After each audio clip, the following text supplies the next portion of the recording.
Ano ang hinihiling mo kapag ikaw ay pagod na?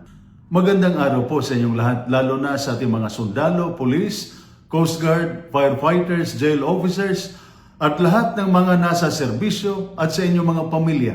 At ito po ang salita ng Diyos, ang ating gabay. Ngayon po ay Saturday, February 7, 2026, ng ika-4 na linggo sa karaniwang panahon.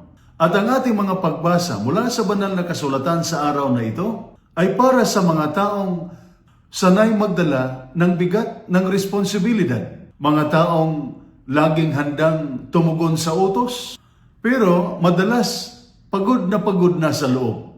Hindi lang katawan ang napapagod sa serbisyo. Mas madalas, isip at puso ang nauuna. Sa ating unang pagbasa mula sa unang aklat ng mga hari, chapter 3, verses 4 to 13, nagpakita ang Diyos kay Solomon at sinabi, "Humingi ka ng anumang nais mo." Kung tayo ang tanungin ng Diyos ngayon, bilang mga sundalo at lingkod bayan, ano kaya ang hihilingin natin? Mas kaunting problema? Mas malinaw na utos? Mas mataas na ranggo? Mas mahabang pahinga? Mas seguridad para sa pamilya? Si Solomon ay may kapangyarihan na humiling kahit ano. Pero hindi iyon ang kanyang ginawa. Humiling siya ng karunungan, isang pusong marunong makinig upang makapaglingkod ng tama at makagawa ng wastong desisyon. Nalugod ang Diyos hindi dahil perpekto si Solomon, kundi dahil iniisip niya ang kanyang tungkulin bago ang kanyang sarili. At dahil tama ang kanyang hiling, binigyan siya ng Diyos ng higit pa sa kanyang inaasahan. Sa ating ebanghelyo, mula sa ebanghelyo ni San Marcos, chapter 6, verses 30 to 34, bumalik ang mga apostol mula sa kanilang misyon. Marami silang nagawa, pero pagod na pagod. Napansin ito ni Jesus at sinabi, "Halina kayo at magpahinga muna." Napakahalagang paalala nito para sa mga nasa serbisyo. Ang mabubuting sundalo ay napapagod. Ang tapat sa tungkulin ay nauubos din ang lakas. Ang laging nasa alert status ay hindi immune sa burnout. Ang pahinga ay hindi kahinaan. Ito ay bahagi ng pagiging responsableng lingkod. At kahit sa Jesus ay pagod na rin. Nang makita niya ang mga tao, nahabag siya. Dahil nakita niya silang para mga tupa na walang pastol.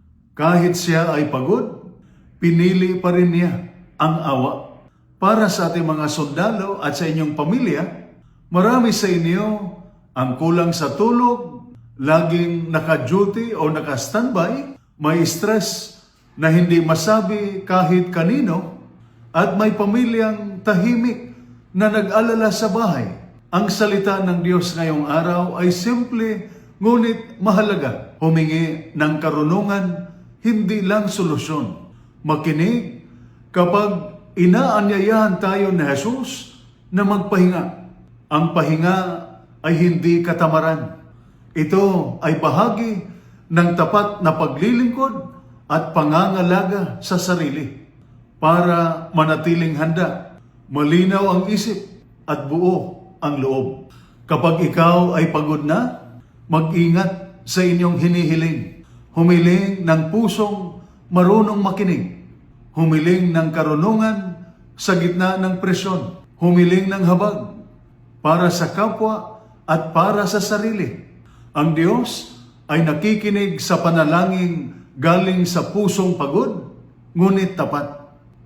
Ito po ang salita ng Diyos, ang ating gabay. Manalangin tayo. Panginoon naming Diyos, bigyan mo kami ng pusong tulad ni Solomon, mapagpakumbaba, marunong makinig, at puno ng karunungan. Kapag kami ay napapagod sa aming tungkulin, turuan mo kaming magpahinga sa iyo at magmahal ng may habag. Pagpalain mo ang aming mga sundalo at lahat ng mga nasa serbisyo at ang kanilang mga pamilya sa pamamagitan ni Kristo na aming Panginoon. Amen. At sumainyo at sa inyong pamilya ang pagpapala ng makapangyarihang Diyos, Ama, Anak, at Espiritu Santo. Amen. Santa Maria, Ina ng Diyos, ipanalangin mo kami. San Miguel Arcangel, ingatan mo kami. Amen.